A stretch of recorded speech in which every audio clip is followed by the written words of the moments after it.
A cabin door slammed shut, not because of the wind, because someone had pulled it closed from the outside. The problem was, everyone from cabin 7 was standing with me at the lake. There wasn't supposed to be anyone back there. This is Tales of the Dark. The story I'm about to tell was sent in by someone who asked to remain anonymous. I've changed a few names for privacy, but everything else is exactly as it was shared. I was 17 when I worked my first summer as a junior camp counselor. Camp Ashwood sat deep in northern Wisconsin, surrounded by dense pine forests and a lake so clear you could see the rocks 20 feet below the surface. It had been operating for more than 60 years. Parents trusted it. Kids begged to come back every summer. Nothing about the place seemed unusual. The first week was exactly what you'd expect. Morning hikes, swimming lessons, archery, campfires, late-night ghost stories that everyone pretended not to believe. I was assigned to cabin 7, 8 boys between the ages of 12 and 14, loud, competitive, always covered in mud. Keeping track of them wasn't easy, so every activity started with attendance. 8 campers, 1 counselor, 9 people every single time. On the 4th day, one of the boys pointed toward an empty bunk. "Who's sleeping there?" I looked over. "The top bunk, yeah. There was a blanket on it this morning." I laughed. "Nobody, there are only 8 of you." He looked confused. "I thought someone unpacked there." I checked anyway. The bunk was empty, no sleeping bag, no backpack, nothing. I figured one of the kids was trying to start a rumor. Summer camps are full of that kind of thing. By the end of the week, I'd forgotten about it, until Saturday morning. Every counselor carried a clipboard with the names of their campers. Before breakfast, we lined everyone up outside their cabins. I called each name. 8 answers, perfect. As I lowered the clipboard, I noticed another boy standing at the end of the line. He wore the same camp t-shirt as everyone else, same hiking boots, same green wristband. He looked about 13, brown hair, thin build, hands in his pockets. I didn't recognize him. "You with cabin 7? He nodded. I checked my clipboard. His name wasn't there. "You switched cabins?" He looked at me without saying anything. One of the other boys interrupted. "Can we go eat now?" I looked away for maybe 2 seconds. When I turned back, the boy was gone. I assumed he'd walked toward another cabin. Breakfast was loud enough that I forgot about it. Until lunch, every camper had an assigned seat. There he was again, same boy, same clothes, eating quietly by himself. I walked over. "Hey, what cabin are you assigned to?" He looked up. "I don't remember." "You don't remember?" He shook his head. "What's your name?" He opened his mouth. Then the camp director called me from across the dining hall. I looked away. Less than 5 seconds. When I turned back, the chair was empty. His tray was gone. The food he'd been eating had disappeared too. I walked around the dining hall. Nothing. No sign of him. That afternoon, I asked the other counselors. Nobody knew who I was talking about. "You probably saw one of the visiting campers." "There aren't any visitors this week." "Then maybe another cabin." I checked. They laughed. "You've been listening to too many campfire stories." I let it go. That evening, we took the campers canoeing across the lake. Halfway through the trip, one of the boys asked, "Why's that kid staring at us?" I looked toward the shoreline. The same boy stood between 2 pine trees, watching us, perfectly still. One of the campers waved. He didn't wave back, he just stood there, as if he'd been waiting. When we reached the shore 20 minutes later, there was nobody there. The ground was soft from rain. No footprints, nothing. That night after lights out, I made my usual cabin check. 8 campers, all asleep. I counted twice. Satisfied, I zipped the cabin door shut and headed toward the counselor's lodge. I had barely reached the trail when I heard footsteps behind me, quick, light. Like a child running barefoot, I turned. Nobody. The flashlight beam swept across the trees. Nothing. Then I heard whispering, too quiet to understand. It came from cabin 7. I walked back. The cabin was dark. The whispers stopped. I slowly opened the door. Every camper was asleep. Or at least, they looked asleep. Something felt wrong. I counted again. 1, 2, 3, 4, 5, 6, 7, 8. I exhaled. Then one of the boys spoke without opening his eyes. You forgot to count him. Every hair on my arms stood up. What? His eyes remained closed. The other one, before I could ask what he meant, he rolled over and started snoring.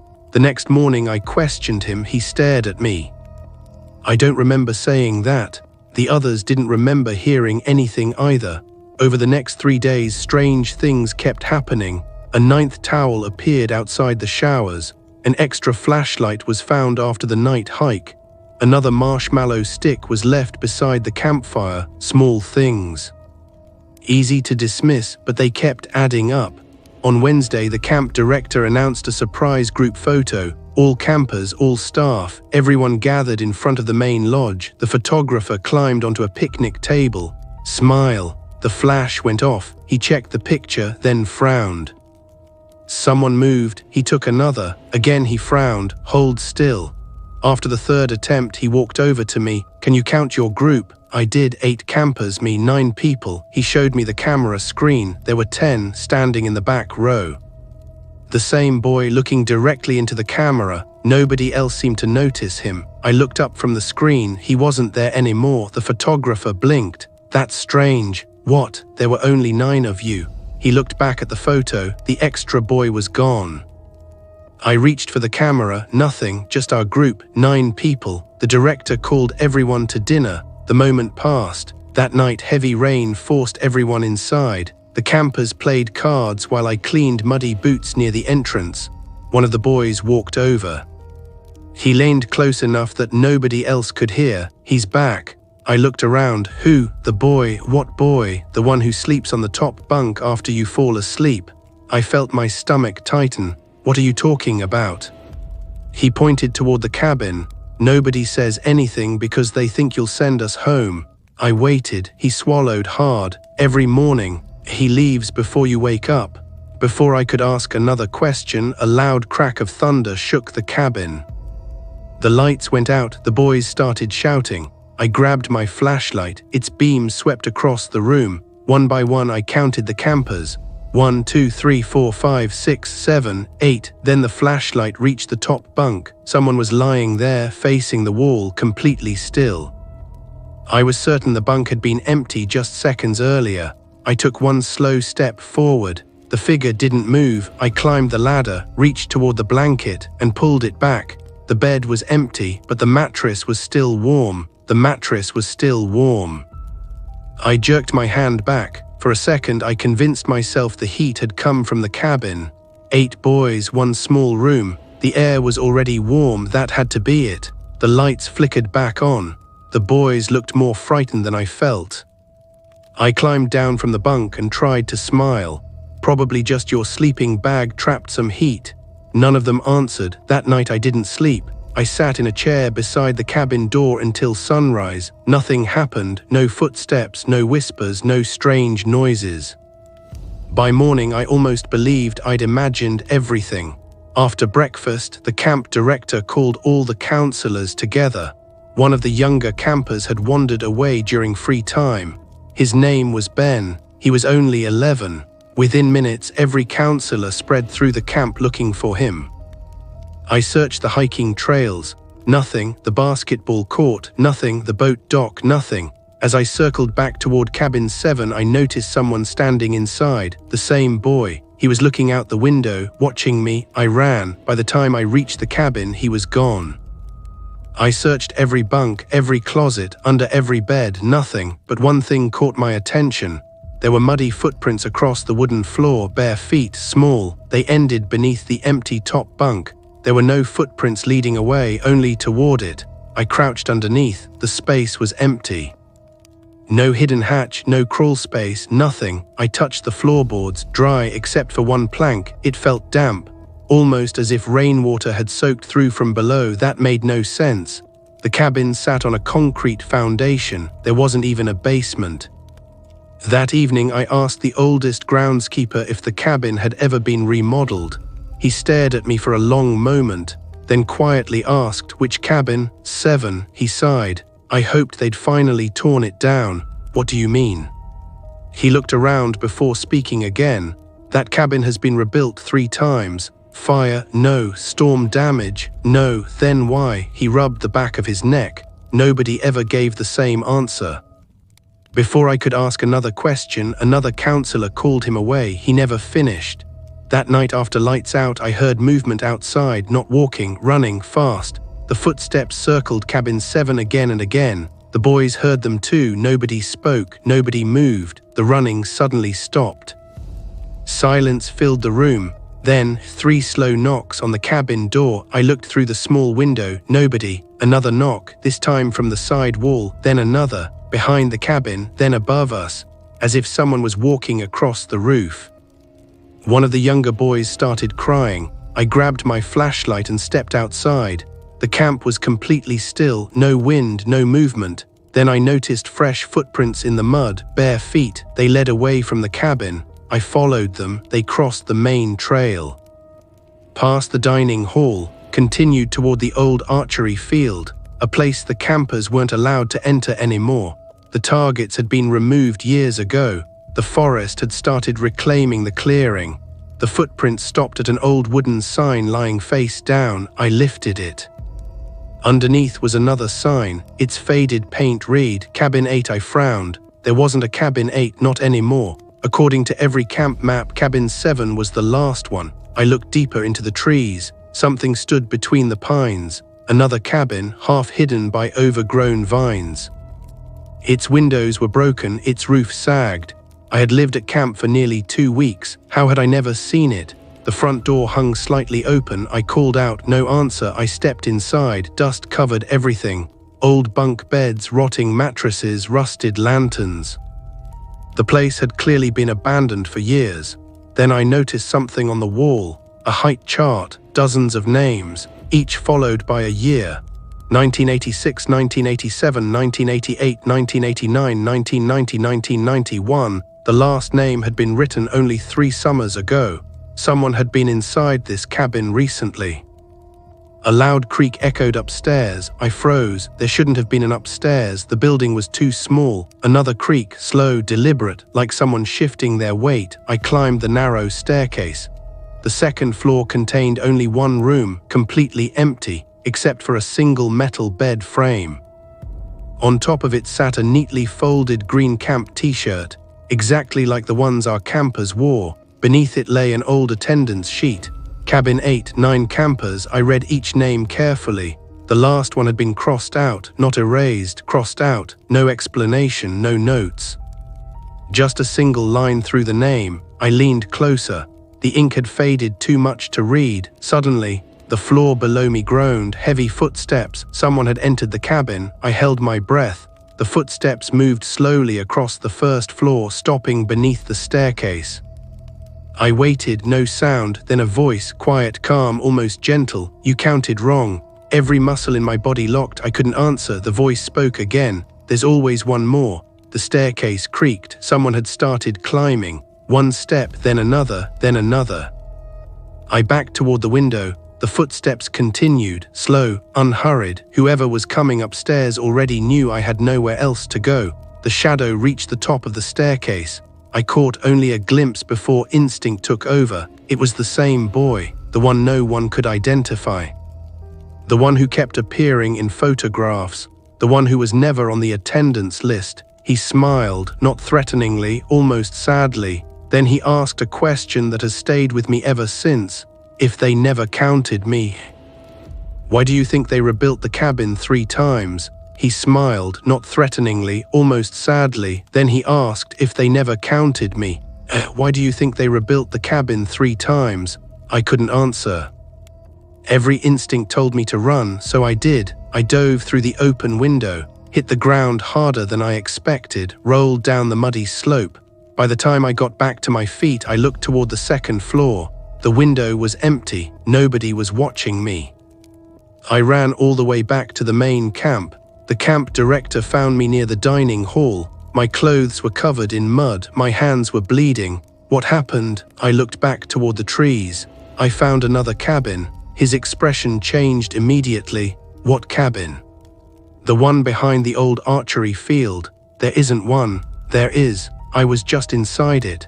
The director didn't say another word. Instead, he gathered the maintenance supervisor and 2 senior counselors. The four of us walked back together. I led them through the trees, past the old archery range, to the exact spot where I'd found the abandoned building. There was nothing there, no cabin, no foundation, no staircase, only trees. I stopped walking. This is it. The maintenance supervisor shook his head. This clearing has always been empty. No. There was a cabin. I was inside it. The director rested a hand on my shoulder. I think you need some sleep. I wanted to argue. Instead, I looked down. The muddy footprints I'd followed earlier had disappeared, as though the rain had washed them away. Except it hadn't rained. That night I couldn't stop thinking about the attendance sheet. 9 campers, 1 crossed-out name. The next morning I drove into town during my break. The local library kept newspaper archives dating back decades. I searched for the camp's name. Most of the articles were harmless. Summer activities, fundraisers, local events. Then I found one from July 1998. The headline read, "Camper still missing after 6 days of search." The article described a 13-year-old boy who had disappeared during a night game. Hundreds of volunteers searched the surrounding forest. Dogs found nothing, helicopters found nothing. The camp remained open. No trace of the boy was ever found. His photograph stopped me cold. Brown hair, thin build, green camp shirt, it was him. I copied the article and returned to camp. The director was waiting outside his office. "I need to show you something," he sighed. "I know, you know." He opened the office door. Inside sat a dusty cardboard box. It was filled with old attendance records, every summer, every cabin for decades. He handed me one folder. "Look at cabin 8. I opened it the same year. 1998, 9 names. The last name had been crossed out, exactly like the attendance sheet I'd found. Who crossed it out? The director looked away. "I don't know. What happened to him? No one knows." "Then why erase his name?" He remained silent. Finally he spoke. "Because after he disappeared, the counselors kept counting 9 campers." I felt a chill run through me. They thought grief was making them imagine things. But every attendance sheet still came back with 9 check marks, so they crossed out his name. They hoped it would stop. Did it? The director slowly shook his head. "No, it never did." He pulled another folder from the box. 2004. Another crossed out name. 2012 another. 2018 another. Every few years someone disappeared. Every time one name vanished from the records, but the counselors always counted 1 extra camper afterward. Why didn't anyone close the camp? He looked exhausted. They tried. The camp changed owners 3 times. They demolished cabin 8. They built cabin 7 farther away. They even redesigned the trails. It didn't matter. Every few years, someone still counted 1 extra. The final week of camp arrived. I wanted nothing more than to leave. On the last evening, every camper gathered around the fire for closing announcements. One by one, names were called. Parents collected their children. Cars left the parking lot. The camp slowly emptied. I stood beside the entrance with another counselor. He looked over the list. "Everyone's gone." I nodded. Then I glanced toward cabin 7. A boy stood on the porch. Brown hair, green camp shirt, hands in his pockets, watching us. I blinked. He was still there. I looked at the counselor beside me. "Who's that?" He followed my gaze. "I don't see anyone." The boy smiled. Then he quietly stepped inside the cabin. I ran. The cabin door was open. Every bunk was empty. Every bag had been taken home. No one was inside, but on the top bunk, someone had neatly folded a green camp t-shirt. There was no name written inside it, only a camp wristband still fastened, as though someone had slipped out of it moments earlier. I never returned to Camp Ashwood. A few months later, I started college. Life slowly moved on. Then, almost a year later, I received an email from one of the campers from Cabin 7. He had found me through social media. It contained only one sentence. "Did you ever figure out who slept in the top bunk?" I stared at the message for several minutes. Then I replied, "What do you mean?" His response came almost immediately. "I was cleaning out my closet. I found our cabin photo. I counted everyone. There are 9 campers." I asked him to send it when the picture arrived. I counted them myself.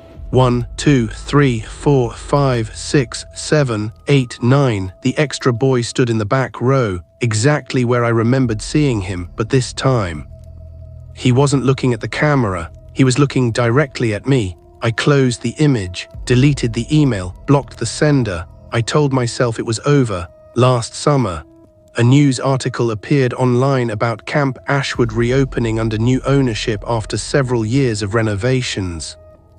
The article included a photograph from opening day. Dozens of smiling campers stood outside the cabins. Parents waved from the parking lot. Counselors stood proudly behind them. I zoomed in out of curiosity. Cabin 7 was visible in the background, on the porch. A boy with brown hair stood quietly with his hands in his pockets.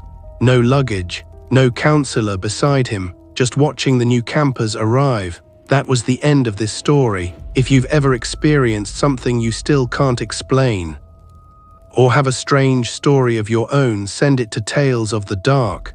Your story could become the next nightmare featured on this channel. If you are new here, subscribe to Tales of the Dark, where every story gives you a nightmare.